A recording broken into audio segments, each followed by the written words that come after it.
ሰላም ክቡራት ተኸታተልቲ ዩቲዩብ ቻነል ሲነማ ሰመረ ሎሙን ከም ወትሩ ዝተፈላለዩ ስፖርታዊ ሓበሬታታት ሒዝናልኩም ቀሪብና ኣለና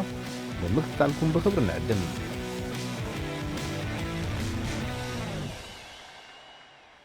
ትፈልጡ ዶ ኣብ ፕሪምየር ሊግ ክሳብ ሕጂ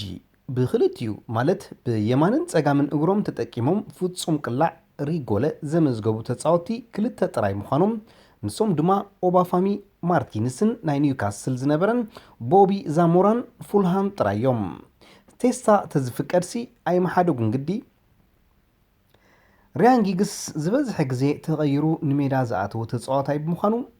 134 ግዜ ሱፐር ሳብስቲሽን እንኮ ኣብ መወዳእታ ንዋንጫ ፕሪምየር ሊግ ዘዕተረት ኣሲስት ኣብ ታሪክ ናይ ማሪዮ ባሎቶሊ አንጻር ኪፒአር ንሰርጂዮ አጉዌሮ ዘቕበሎ ምዃኖም ኣብ መወዳእታ ፀወታ ክልተ ክለባት ማዕረ ነጥቢ ከለውን ኣሲስት ዝገበረ ተፃዋታይ ብዘይካ ማሪዮ የለን ማሪዮ ሱፐር ዕግርግር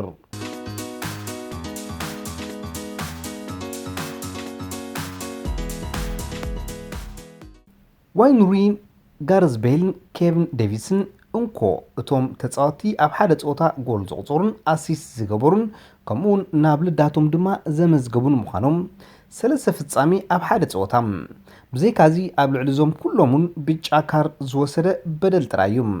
እዚ ማለት ጎል ተደምሮ ኣሲስት ተደምሮ ኦን ጎል ተደምሮ የሎ ካርድ ቤል ሰራም ምሕዳግ ምስ ኣበይዎ ዶ ብጫ ወሲዱ በሊፅዎም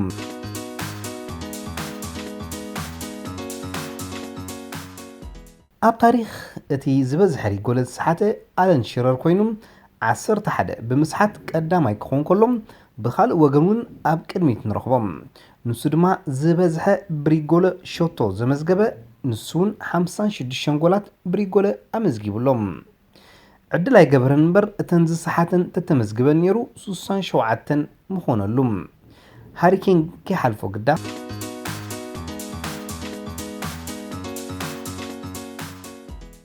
ናይ ቅድም ሓላው ልዳት ሃገራት ጋንታ እንግሊዝ ፖል ሮቢንሶን እቲ እንኮ ሓላው ልዳት ኣብ ፕሪምየር ሊግ ሾቶ ዘመዝገበን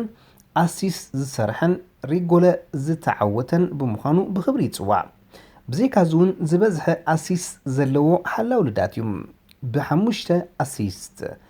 ወትሩ ኣብ ቅድሚት ምጥቃዕ ክህሉ ኣገዳሲ ዶ ክንብሎም ሎሚ እንተዝኸውንሲ ብ50 ሚልዮን ካብ ሞራታ መገላገለና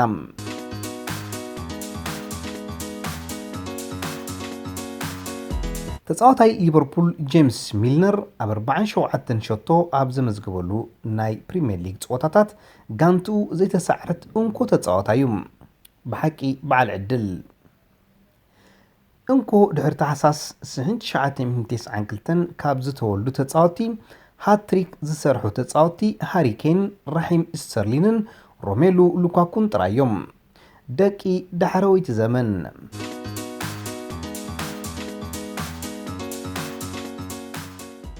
ኒውካስል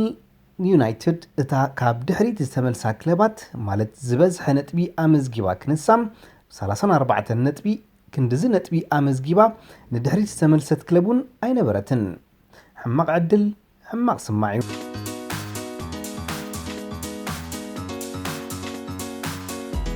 ጆርጅ ቦይድ ማርክ ሮቢንስ ስቲቭ ካቫ ዴቪድ ኑጀንትን እንኮ ተፃዋቲ ንክልተ ታሕተዋይ ዲቪዥን ዝተመልሳ ጋንታታት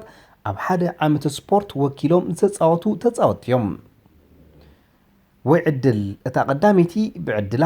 ዳሕረወይቲ ግን ብዕድሎም እዩ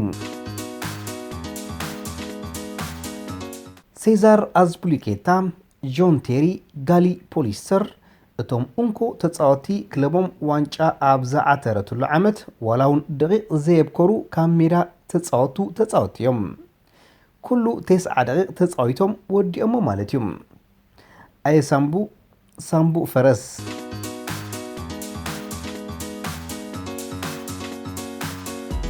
ፒተር ክሮች እቲ ኣብ ፕሪምየር ሊግ ዝበዝሐ ጎል ብርእሱ ዘመዝገበ እዩ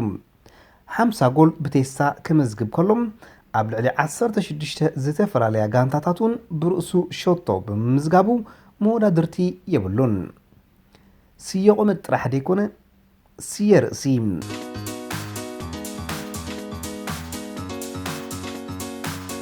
ተጻዋታይ ሊቨርፑል ነበር ኑሪ ሳሂን እቲ እንኮ ተጻዋታይ ኣብ ኩሉ ዝተጻወተሉ ጸወታ ተቐይሩ ዝወፀ ተጻዋታይ እዩ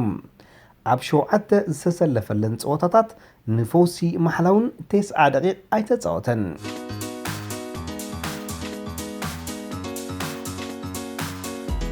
ቴሪ ኮነር ማለት ናይ ቅድም ዓላሚ ወልቭስ ዝነበረ እንኮ ኣብ ኩሉ ግጥማቱ ስዕረት ዘመዝገበ ኣሰልጣኒ እዩ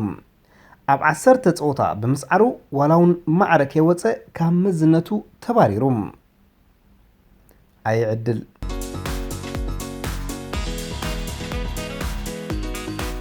ሶሎሞን ሮንዶን ዱንካን ፎርጉሰንን እቶም እንኮ ኣብ ፕሪሚየር ሊግ ብርእሶም ጥራይ ሃትሪክ ዝሰርሑ ተጻወትዮም ኣየቴስታም ይበል ዘብር ርእሲ ብሓቂ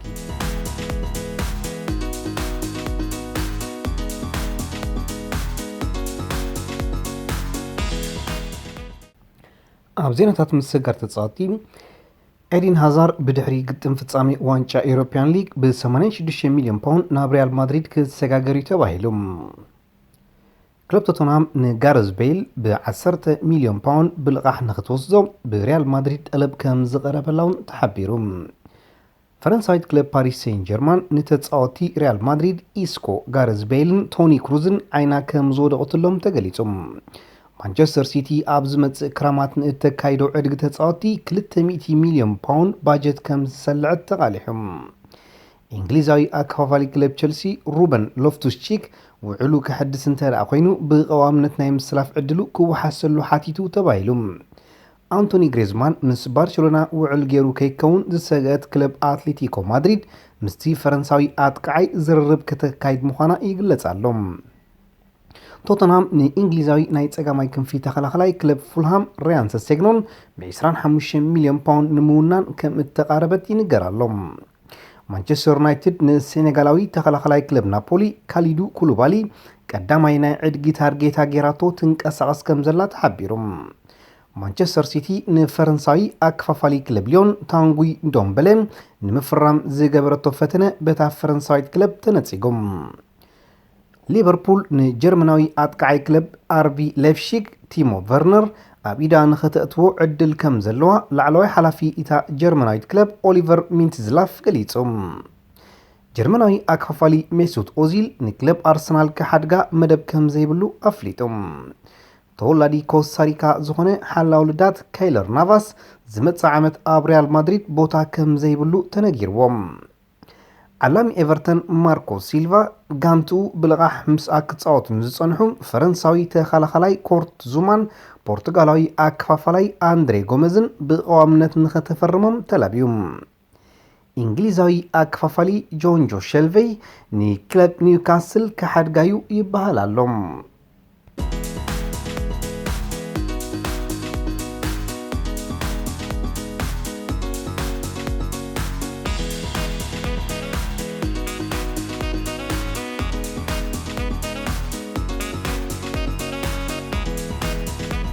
ዝኸበርኩም ተኸታተልቲ ዩቲዩብ ቻናል ሲነማ ሰመረም ንምክታልኩም እናመስገና ንሎም መዓልቲ ኣዳሊናልኩም ዝነበርና ስፖርታዊ ትሕዝቶታት ኣብዛዚምና ኣለና ኣብ ቀጻሊ ብኻልእ ሓበሬታታት ክሳብ ንረኸብ ንኹልና በብዘለናዮ ሰላም እንተዕናን